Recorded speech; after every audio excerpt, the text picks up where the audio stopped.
Hey there, history buff or curious mind. Have you ever stood in awe looking at pictures of the Great Pyramid of Giza and wondered, how on earth did they build that thing? I mean, seriously, those massive stone blocks, perfectly aligned, towering into the sky without cranes, bulldozers, or even wheels. It's like ancient Egyptians had access to technology we still can't fully explain. Or did they just have some seriously clever techniques up their sleeves? Let's dive into the mystery and uncover how the pyramids were built. Spoiler alert, it wasn't aliens, conspiracy theorists. But trust me, the truth is just as fascinating. Before we get into the how, let's talk about the sheer scale of these structures.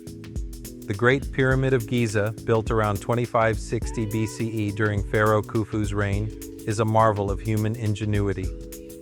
Here are some jaw-dropping stats.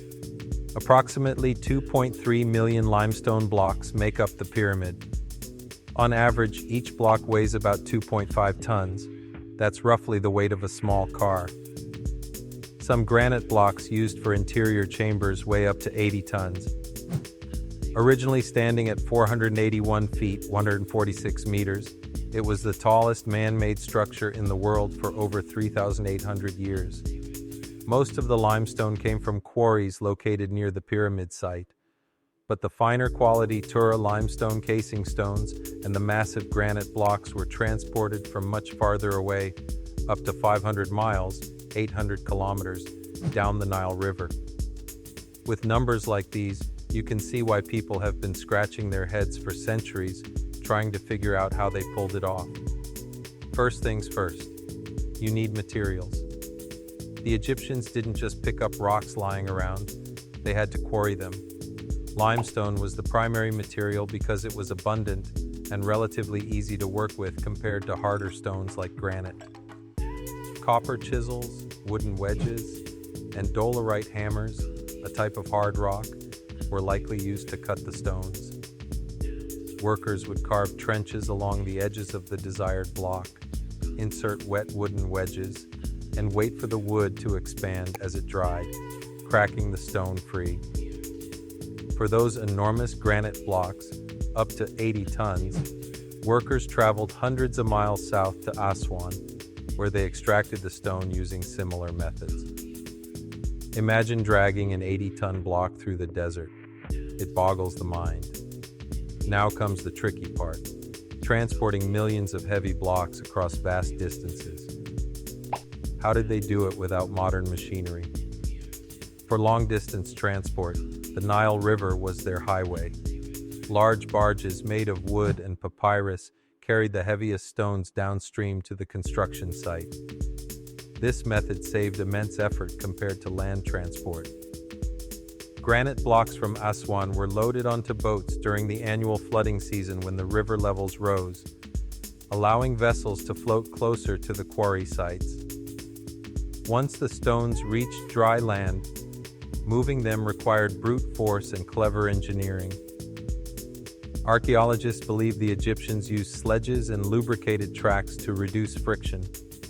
Workers placed the blocks on wooden sledges and dragged them over smooth paths. To minimize friction, they may have poured water or mud in front of the sledges. A recent study showed that wet sand creates a stiff surface that makes dragging easier.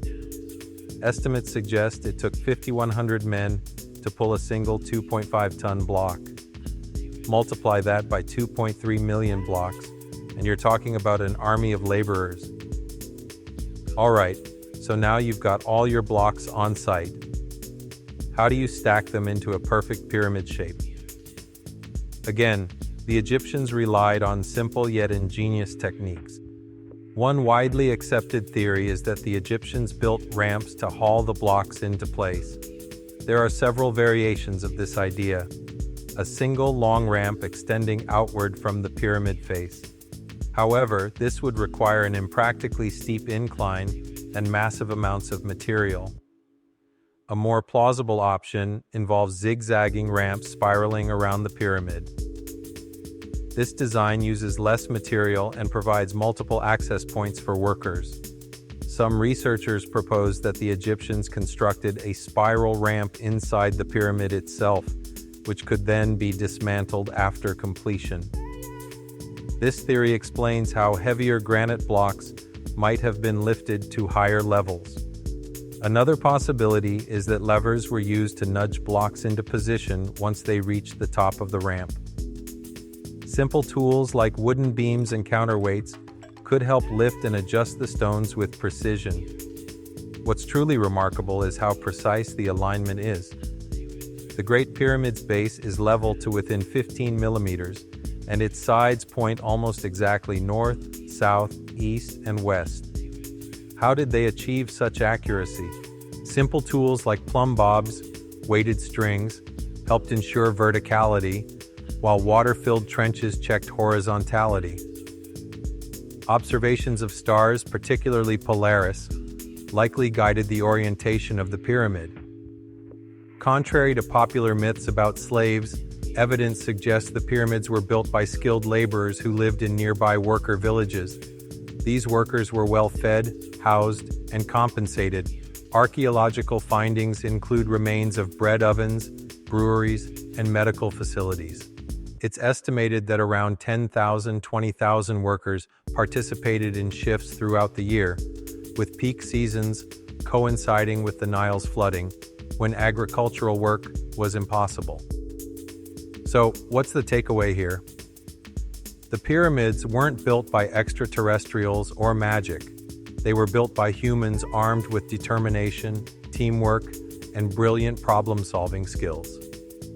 Every step, from quarrying the stones to transporting them across rivers and deserts, to assembling them into one of the most enduring structures in history, was a testament to human creativity and resilience. Next time you look at the Great Pyramid, remember this. It's not just a monument to Pharaoh Khufu.